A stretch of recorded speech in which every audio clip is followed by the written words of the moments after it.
অসমৰ জনপ্ৰিয় কণ্ঠশিল্পী দীপলিনা ডেকাৰ খবৰটো বাৰু আপোনালোকে পাইছেনে? সকলো সবিশেষ আজি এই ভিডিঅ'টোৰ জৰিয়তে আপোনালোকক ক'বলৈ চেষ্টা কৰিম। অনুগ্ৰহ কৰি ভিডিঅ'টো প্ৰথমৰ পৰা শেষলৈকে চাই থাকিব।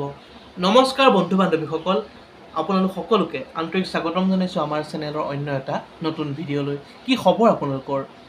ভগৱানে আপোনালোকক সদায় সুস্বাস্থ্যৱান আৰু দীৰ্ঘায়ু কৰি ৰাখক, এই প্ৰাৰ্থনা ভগৱানৰ চৰণত। তেন্তে আহক আজিৰ ভিডিঅ'টো আৰম্ভ কৰোঁ। মোক আপোনাক সংগীতৰ শুৱলা সুৰেৰে সদায় মন্ত্ৰমুগ্ধ কৰা অসমৰ জনপ্ৰিয় কণ্ঠশিল্পী দীপলিনা ডেকাৰ আহি পৰিছে এটা অতিকৈ বিশেষ খবৰ। অসমৰ জনপ্ৰিয় কণ্ঠশিল্পী দীপলিনা ডেকাৰ খবৰটো পোৱাৰ পাছত সামাজিক মাধ্যমত শুভেচ্ছাই উপচাই পেলোৱা দেখা গৈছে প্ৰতিজন অনুৰাগীয়ে। পোনপ্ৰথমে আমিও আমাৰ চেনেলৰ তৰফৰ পৰা দীপলিনা ডেকাক এগালমান মৰম আৰু শুভকামনা জ্ঞাপন কৰিছোঁ।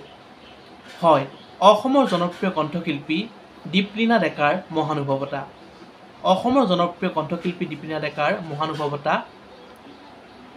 সঁচাকৈ শলাগ ল'বলগীয়া। অসমৰ জনপ্ৰিয় কণ্ঠশিল্পী দীপলিনা ডেকাই কলিয়াবৰৰ বানত সৰ্বশ্ৰান্ত হোৱা প্ৰায় 100টা পৰিয়ালক সহায় আগবঢ়োৱা দেখা গ'ল অসমৰ জনপ্ৰিয় কণ্ঠশিল্পী দীপলিনা ডেকাক। খবৰটো জানি বাৰু আপোনালোকে কেনেকুৱা পালে? যদি ভাল পালে লাইক, কমেণ্ট, শ্বেয়াৰ আৰু যদি নতুনকৈ আমাৰ চেনেলটো চাই আছে ছাবস্ক্ৰাইব কৰি কাষতে থকা বেল আইকনটো প্ৰেছ কৰি অল কৰি দিব বুলি আশা ৰাখিলোঁ। ধন্যবাদ। জয় আই অসম।